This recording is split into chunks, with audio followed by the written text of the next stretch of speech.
నమస్కారం. సిడిఎన్ కబర్లతో మీ ముందుగా ముఖ్యాంశాలు.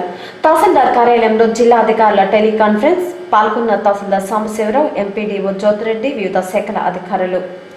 మండుతున్న ఎండలలో జూన్ 1 నుండి పాఠశాలలను ప్రారంభించడం సరికాదు. ఈ విషయంపై ప్రభుత్వం పునరాలోచించాలి. ఏబీవీపీ పట్టణ అధ్యక్షులు బ్రహ్మానందం. సిఐటియు ఏర్పడి 40 సంవత్సరాలు పూర్తి చేసుకోవడం సంతోషకరం. అసంఘటిత కార్మికుల సమస్యల పరిష్కారం కోసం సిఐటియు ఎల్లవెల్లలా ముందుంటుంది.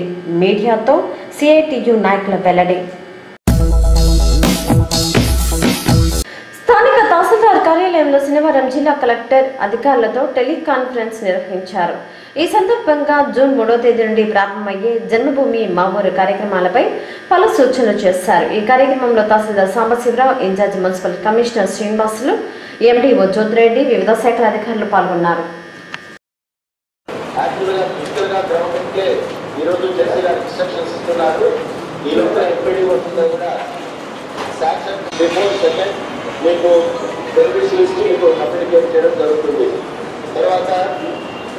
పాస్బుక్స్ అన్ని మండల్స్ చేరింది. సో అందరూ కూడా నిన్న మధ్యాహ్నం నుంచి ఆ పాస్బుక్స్ రాయించడం అనేది స్టార్ట్ చేస్తున్నారని చెప్పి అనుకుంటాను. ఇంకా ఎవరన్నా దయచేసి ఆ సెకండ్ గ్రామ సభ ప్లేస్ లో, తర్వాత థర్డ్ గ్రామ సభ ప్లేస్ లో, ఒకవేళ మీరు మీటింగ్ ప్లేస్ లో కానీ షేక్ లేకపోతే పెన్షనర్స్ అందరినీ కూడా ఎప్పుడు ఎలిమెంటరీ స్కూల్ బిల్డింగ్ లో కూర్చోబెట్టండి. వాళ్ళని జన్మభూమి వెన్యూ దగ్గర కూర్చురావద్దండి. ఇంకా ఎండలు తీవ్రంగా ఉన్నాయి. వాళ్ళు ఈ జన్మభూమి గ్రామ సభ దగ్గర అక్కడ ఫంక్షన్ వాళ్ళందరూ ఎస్పెషల్లీ ఓల్డ్ ఏజ్ ఉంటారు కాబట్టి వాళ్ళకి చాలా ఎక్స్పీరియన్స్ అవుతుంది. కాబట్టి దయచేసి మీరు పెన్షనర్స్ అందరినీ కూడా ఈ గ్రామ సభ అయిన తర్వాత అక్కడికి వెళ్ళి పెన్షన్ డిస్ట్రిబ్యూట్ చేయడమా వాళ్ళు వీలైతే మీరు వెన్యూలో తీసుకురావాలన్నది. నుండి ఉదయగిరికి వెళ్లే రోడ్డు మార్గంలో పడమటి శివారి వద్ద రోడ్డుపైనే చెత్తా చెదారాలను పడవేస్తున్నారు. ప్రధానంగా మాంసపు దుకాణ నిర్వాహకులు దుకాణాల్లోని వ్యర్థాలను సంచుల రూపంలో తీసుకొచ్చి ఈ ప్రాంతంలో రోడ్లపైనే వదిలివేస్తున్నారు. గాలికి వ్యర్థాలు ఇటుగుండా వెళ్లే వాహనదారులను ఇబ్బందులు గురిచేస్తున్నాయి. ఈ విషయంపై అధికారులకు గతంలో విన్నవించిన ఫలితం లేదని స్థానిక ప్రజలు అంటున్నారు. రోడ్డు మీదనే చెత్త సంతులను వదిలేస్తుండటంతో రాత్రి వేళలో చీకటిలో కొందరు వాహనదారులు, ఆటో వాలాలు గమనించక అసౌకర్యానికి గురవుతున్నారు. అధికారులు స్పందించి ఈ ప్రాంతంలో చెత్తా చెదారాలు పడవేయకుండా కఠిన చర్యలు తీసుకోవాలని పలువురు కోరుతున్నారు. కొండాపురం మండలం చింతల్దేవి పశుగణాభివృద్ధి సంస్థను జాతీయ స్థాయి కామధేను పథకం కింద ప్రభుత్వం 25 కోట్ల రూపాయలు మంజూరు చేయడం హర్షణీయమని అన్నారు లోక్సత్తా రాష్ట్ర సమన్వయ కమిటీ సభ్యులు మాల్కొండారెడ్డి. ఈ మేరకు ఆయన మీడియాతో మాట్లాడారు. కొండాపురం మండలంలో మరి బాగా ఆర్థికంగా వ్యవసాయ పంటలు పండక ఎంతోమంది వలసపోతున్న పరిస్థితులు ఉన్న ఉదయగిరి నియోజకవర్గంలో కొండాపురం మండలానికి ఇటీవల కేంద్ర ప్రభుత్వం ప్రత్యేకంగా కేంద్ర పట్టణాభివృద్ధి శాఖ మంత్రివర్యులు రాజకీయ జీవితాన్ని అందించిన ఉదయగిరి నియోజకవర్గం నుంచి ఎదిగిన ముప్పవరపు వెంకయ్యనాయుడు గారు స్పందించి కొండాపురం మండలం చింతలదేవి పశుగుణాభివృద్ధి సంస్థని ఈరోజు జాతీయ స్థాయి కామధేను ప్రాజెక్టు కింద 25 కోట్లు మంజూరు చేసి దాన్ని అభివృద్ధి చేయడానికి శ్రీకారం చుట్టినందుకు వారిని ప్రత్యేకంగా మేము అభినందిస్తున్నాం. అదేవిధంగా వీటన్నిటికీ కూడా మరి పోరాడి నిరంతరం శ్రమించి కృషి చేసిన ఉదయగిరి శాసనసభ్యులు బొల్లినేని రామారావును కూడా ఈ మెట్ట ప్రాంత రైతులందరూ కూడా మనస్ఫూర్తిగా అభినందిస్తున్నారు. ఎందుకంటే పనులు లేక వలసపోతూ పేదరికంతో ఉన్న కొండాపురం మండలం అత్యంత వెనుకబడి మండలం కాబట్టి మరి పశుగుణాభివృద్ధి సంస్థలో మరి ఆవులు కానీ, జోడ్పీ జాతి పొట్టేలు పిల్లలు కానీ, లేకపోతే అక్కడ మరి గేదెలు కానీ అవి దేశవాళీ అవ్వటం వల్ల అనుకోని మేరకు ఉత్పత్తి లేక అభివృద్ధి జరగటంలా దాన్ని ఈరోజు కామధేను ప్రాజెక్టు కింద ముర్రా జాతి పశువులతో క్రాస్ బ్రీడింగ్ వల్ల ఈ కామధేను సంతానోత్పత్తి ప్రాజెక్టు 25 కోట్ల రూపాయలకి రాష్ట్ర ప్రభుత్వం ఈరోజే మరి పాలనాపరమైన అనుమతిని ఇవ్వటం అంటే పనులు ఎంత స్పీడ్గా ఎంత తొందరగా ఈ పశు వ్యవసాయ క్షేత్రాన్ని అభివృద్ధి చేయడం కోసం రాష్ట్ర ప్రభుత్వం కానీ కేంద్ర ప్రభుత్వం చూపిస్తున్న చొరవని మేము ఖచ్చితంగా రాష్ట్ర ప్రభుత్వం అభినందిస్తున్నాం, కేంద్ర ప్రభుత్వం అభినందిస్తున్నాం. ప్రత్యేకంగా మా ఉదయగిరి శాసనసభ్యుడు బొల్లినేని రామారావు గారిని నిరంతరం ఫాలోఅప్ చేస్తూ ఈరోజు పాలనాపరమైన రాష్ట్ర ప్రభుత్వం అనుమతి తీసుకురావడం చాలా అభినందనీయం. కావున ప్రజలు, ప్రజాస్వామ్యవాదులు, రైతు సోదరులు, ఈ ప్రాంతం వాళ్ళంతా కూడా ఈ ప్రాజెక్టుని త్వరగా పూర్తి చేసి ఫలితాలు ప్రజలకు అందే విధంగా, ఈ వెనుకబడతాన్ని అభివృద్ధి చెందే విధంగా, దీనికి అనుబంధంగా ఉండే అనేక రకాల కూడా వెంకయ్యనాయుడు గారు ప్రత్యేకమైన చర్యలు తీసుకుని విస్తారమైన పొలం ఉంది కాబట్టి ఈ పొలాన్ని సారవంతమైన భూములుగా మార్చడానికి, మరి ఆ పరిసరాల్లో ఈరోజు సోమశేర ఉత్తర కాలువ త్వరలో వచ్చేస్తుంది కాబట్టి నీటి వస్తు ఉంటుంది కాబట్టి కావలిపట్నానికి దగ్గరగా ఉంటుంది కాబట్టి అటు కందుకూరు తాలూకా, ఇటు కావలి తాలూకా, ఉదగి తాలూకాలు కూడా ఈ కామధేను ప్రాజెక్టు ద్వారా పాడి పంటల మీద పాడి పరిశ్రమ అభివృద్ధి చేసుకునే వాళ్ళకి ఎంతగానో తోడ్పాటు అందిస్తుందని విశ్వసిస్తూ పౌర సంస్థల తరపున మేము అభినందిస్తున్నాం. వడగాలులు ఎండలతో ఇబ్బందులు పడుతుంటే జూన్ 1వ తేదీ నుండి కళాశాలలు, పాఠశాలలు ప్రారంభిస్తామని ప్రభుత్వం ప్రకటించడం సరైంది కాదని అన్నారు ఏబీవీపీ పట్టణాధ్యక్షులు కుట్టిపల్లి బ్రహ్మానందం. ఈ మేరకు ఆయన మీడియాతో మాట్లాడుతూ రోజు రోజుకి పెరుగుతున్న ఉష్ణోగ్రతల సమయంలో విద్యార్థులు పాఠశాలలకు రావాలంటే వడగాలులకు గురయ్యే ప్రమాదం ఉందని అన్నారు. ప్రభుత్వం ఈ విషయంపై పునరాలోచించి కొంతమేర సమయాన్ని పొడిగించాలని అన్నారు. కావలి పట్టణంలో కానీ, కావలి డివిజన్లో కానీ టోటల్గా ఆంధ్ర రాష్ట్రం అంతా కూడా వేసవి తాపంతో ప్రజలు అల్లాడిపోతున్నారు. కావలి డివిజన్లో అయితే నిప్పులు కులిమిలాగా ఉంది. ఇంతవరకు ఎప్పుడూ ఇంత పెద్ద ఎండలు రాలేదు. ముసలి వాళ్ళు కానీ, పిల్లలు కానీ చాలా ఇబ్బందులకు గురవుతున్నారు. ఈ మధ్యలోనే ప్రభుత్వం వెంటనే స్కూల్స్, కళాశాలలు తీసి ఇమీడియట్గా అడ్మిషన్లు చేసుకునే దానికి ప్రైవేట్ యాజమాన్యాలు అయితే మరి విపరీతమైన ధోరణితోటి తొందరగా 1వ తారీఖే స్కూల్స్ తీయాలా అని చెప్పి కార్పొరేట్ స్కూల్స్ కానీ, ఎయిడెడ్ స్కూల్స్ కానీ, అన్ఎయిడెడ్ స్కూల్స్ కానీ, తర్వాత ప్రైవేట్ స్కూల్స్ కానీ ప్రయత్నం చేస్తున్నాయి. ఇది ఆలోచించదగ్గ విషయము. కాబట్టి వెంటనే ఇది ఉపసంహరించుకోవాలి. ఎండల తాపం తగ్గాలి. చిన్నపిల్లలు అపంశుభం తెలియని 5వ తరగతి దాకా చదువుకునే పిల్లలు, ఎల్కేజీ నుంచి 5th క్లాస్ లోపల ఉండే పిల్లల్ని స్కూల్స్ పంపిస్తే వాళ్ళు మళ్ళీ తిరిగి వచ్చేదాకా ఎలాంటి అస్వస్థకు గురవుతారో అర్థం కాని పరిస్థితిలో ఉంది. కాబట్టి మేము ఏబీవీపీ పరంగా ఆలోచించి అధికారులందరికీ తెలియజేయాలనుకుంటున్నాం. మీరు దీన్ని పోస్ట్ పోన్ చేయండి.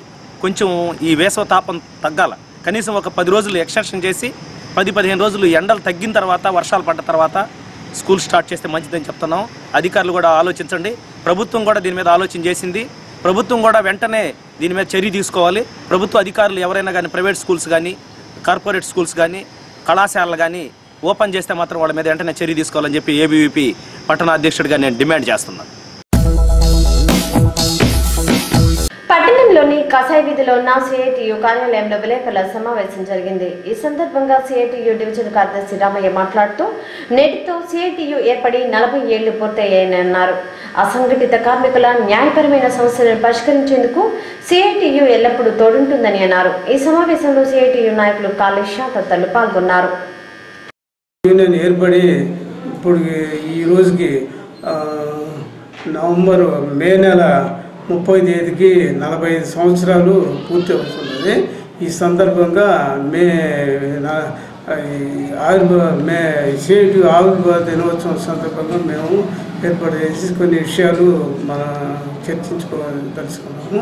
ఇప్పుడు సిఐటియు అనేది కార్మికులకి, కష్టజీవులకి, సంఘటిత అసంఘటిత కార్మికుల సమస్యల మీద వాళ్ళ న్యాయమైన కోరికలు తీర్చుటకు సిఐటియు ఆవిర్భవించి శాయశక్తులుగా వాళ్ళకి న్యాయం జరిగించే విధంగా మేము ఫైట్ చేస్తున్నాము.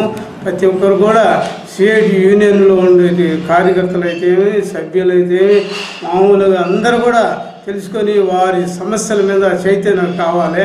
వాళ్ళ సమస్యలు ఉండే రేట్లు కానీ, వాళ్ళకి రావాల్సిన న్యాయమైన జీతాలు కానీ, అంటిలో అన్యాయం జరుగుతుంది. దోపిడీ వర్గం వాళ్ళని దోపిడీ చేస్తూ, వాళ్ళకి అన్యాయం చేస్తూ, అరాచకాలు చాలా అకృత్యాలు బలపెడుతూ వాళ్ళకి న్యాయం జరగకుండా చేసుకున్నవి. ఇప్పుడు ఏ విధంగా అయినా కార్మికులు అసమర్థంగా, అసంఘటితంగా, ఇప్పుడు అనైక్యతంగా ఉంటే వాళ్ళ దోపిడీ చేసుకోవడానికి మన యజమాని వర్గం, వాళ్ళ దోపిడీ వర్గం కాసుకోనుంది. అటువంటి సమస్యలు, అటువంటి సందర్భంలో సిఐటియు నాయకులు అండతో వాళ్ళ కార్మికుల అసంఘటిత కార్మికులు ఎక్కువగా వాళ్ళకి జరిగేటువంటి అన్యాయాలు ప్రతినిత్యము ఎదిరించి వాళ్ళకి న్యాయం జరిగే విధంగా వాళ్ళకి ప్రతి ఒక్కరిని కూడా ఐక్యతపరిచి, ఇప్పుడు చేతికి 5 ఏళ్ళు ఉన్నాయి. 5 ఏళ్ళు పిడికిలికి బిగిస్తే ఎంత శక్తి ఉంటుంది. 2 ఏళ్ళు విడిగా పోతే ఎంత శక్తి బలహీనతగా ఉంటుంది. అదేవిధంగా వాళ్ళకి చైతన్యం వాళ్ళకి కల్పించి అందరూ కూడా వాళ్ళ సమస్యల మీద అందరూ కలిసి వచ్చి వాళ్ళకి న్యాయమైన రేట్ల విషయంలో అయితే ప్రతి ఒక్క విషయంలో కూడా న్యాయం జరిగించే విధంగా వాళ్ళ చైతన్యపరుస్తూ వాళ్ళని ఉత్తేజపరుస్తూ ముందుకు తీసుకొస్తూ వాళ్ళ న్యాయమైన పోరాటాల్లో కూడా సిఐటి ముందుండి అండగా ఉండి తోడ్పాటు చేస్తూ వాళ్ళ శాయశక్తులుగా అభివృద్ధి కృషి చేస్తుంది. ఇంకా కృషి చేసి వాళ్ళ ఐక్యంగా ఏర్పడి ఇంకా న్యాయం జరగాల్సిన అవసరం ఎంతగా ఉంది. భవిష్యత్తులో మన యూనియన్ సిఐటి నాయకులైతే వాళ్ళ కార్య సభ్యులు కానీ అందరూ కూడా ఐక్యం ఉండి ముందుకు వచ్చి వాళ్ళ సమస్యలు నెరవేర్చే విధంగా ముందుకు వచ్చి పోరాడుతున్న సిఐటి తరఫున మేము హామీ ఇస్తున్నాం. ఏంటంటే ఏఐటీసీగా ఉండింది 37, 38, 40 ఆ ప్రాంతంలో. ఏఐటీసీ నుంచి 70లో మనం ఏంటంటే సిఐటిగా చీలి ఏఐటీసీ నుంచి సిఐటిగా 1970లో బెంగాల్లో అంటే కలకట్టాలో మొట్టమొదటి సభ అక్కడ జరగడం జరిగింది. మొత్తం భారతదేశంలో ఉన్నటువంటి కార్మిక వర్గం అంతా సిఐటిలో ఆ రోజు నుంచి ఇప్పటి వరకు కూడా బ్రహ్మాండంగా అన్ని పట్టణాల్లోనూ అన్ని ఇక్కడ కార్మిక వర్గం సిఐటి ముందు పైచేయిగా ఉండి కార్మిక వర్గాలకి న్యాయం చేస్తుంది. అదేవిధంగా 70 తర్వాత 71 ఆ ప్రాంతంలో రాజమండ్రిలో మన రాష్ట్ర సిఐటి ఏర్పడడం జరిగింది. రాష్ట్ర సిఐటి కూడా చాలా సంవత్సరాలైంది. రాష్ట్రంలో మొత్తం రాష్ట్రంలో ఉన్నటువంటి కార్మిక వర్గం అంతా ఆ రోజు రాజమండ్రికి రావడం జరిగింది. సుబ్రహ్మణ్యం మైదానంలో బ్రహ్మాండమైన సభ కూడా అక్కడ ఏర్పాటు చేశారు. అక్కడ ఆ రోజు ఆ కార్మిక వర్గం కావి తరఫున నేను అప్పుడు రాష్ట్ర సిఐటి మహాసభలో కూడా పాల్గొనడం జరిగింది. కాబట్టి ఇప్పుడు ఉన్నటువంటి పరిస్థితులు కార్మిక వర్గానికి చాలా వ్యతిరేకంగా ఉన్నాయి. ఈ ఏదో మళ్ళా చట్టం తీసుకురావాలని కేంద్ర ప్రభుత్వం అనుకుంటుంది. ఈ ప్రభుత్వ చట్టం కనుక వస్తే మరీ దారుణంగా ఉంటుంది. ఈ విధంగా ఇప్పటికే ఇప్పుడు లారీ డ్రైవర్లు కానీ ఆటో డ్రైవర్లు కానీ బస్ డ్రైవర్లు కానీ చాలా ఇబ్బంది పడుతున్నారు. ఊరికనే పక్కన రమ్మనటం 500, 400 పోయి వసూలు చేయటాలు ఇది చాలా అక్రమం అని కూడా చెప్తున్నాము. అది ఇంకా బిల్లు పాస్ అయితే అసలు బండి డంక్ రోడ్ ఎక్కడమే కష్టంగా ఉంటుంది. కాబట్టి ఆ ఉన్నటువంటి ఆ బిల్లును వెనక్కి తీసుకోవాల్సిందిగా కార్మిక వర్గం ఈ దేశంలో తిప్పికొడుతుందని ఆశిస్తున్నాను. కార్మికుల సమస్యల పరిష్కారం కోసం రోడ్డెక్కితే సహించేది లేదంటూ ముఖ్యమంత్రి చంద్రబాబు నాయుడు చేసిన వ్యాఖ్యలు సరైనది కాదని అన్నారు సిపిఎం డివిజన్ కార్యదర్శి మాల్యాద్రి. ఈ మేరకు ఆయన స్థానిక కసాయి వీధిలో ఉన్న తన కార్యాలయంలో మీడియాతో మాట్లాడారు. ఎన్డీఏ గవర్నమెంట్ బీజేపీ ఆధ్వర్యాన నరేంద్ర మోడీ గారు ఈడ చంద్రబాబు నాయుడు గారు రాష్ట్రంలో ఉన్నారు. ఈరోజు నిన్న చంద్రబాబు నాయుడు గారు వాళ్ళ మహానాడులో మాట్లాడుతూ రోడ్డు ఎక్కితే సహించమని చెప్తున్నారు. అంటే సమస్యల మీద కార్మిక వర్గ సమస్యల గురించి అభిప్రాయాన్ని ఇల్లుపుచ్చుకునేటువంటి హక్కు కూడా లేకుండా పోతుంది. ఇటువంటి సంక్లిష్ట పరిస్థితుల్లో కార్మిక వర్గం ఈరోజు ఉంది. గతంలో కార్మిక వర్గం తమ హక్కుల కోసం నిరంతరాయంగా పెద్ద ఎత్తున సమ్మెలు చేసి విజయాలు సాధించింది. ఫెయిల్ అయినటువంటి ఘటనలు కూడా ఉన్నాయి. అదే సందర్భంలో కార్మిక వర్గానికి అనేక విజయాలు సాధించి పెట్టినటువంటి ఘనత కూడా సిఐటికి ఉంది. ఈ సందర్భంలో మా కార్మిక వర్గం మరింత సంఘటితం కావాల్సిన అవసరం ఉంది. కార్మిక వర్గ రాజకీయాలను కూడా అవగతం చేసుకోవాల్సిన అవసరం ఉంది. అందుకని కార్మిక వర్గంని ఈరోజు సంఘటితం కానివ్వకుండా కనీసం 100 మంది సభ్యత్వం ఉంటేనే కార్మికులు ఉంటేనే సంఘం పెట్టుకోండి, లేకపోతే పెట్టుకోవడానికి లేదని కేంద్ర కార్మిక చట్టం చేయబోతుంది. ఇది చాలా దుర్మార్గం. గతంలో 7 మంది ఉంటే చాలు సంఘం పెట్టుకోవడానికి, యూనియన్ పెట్టుకునేదానికి.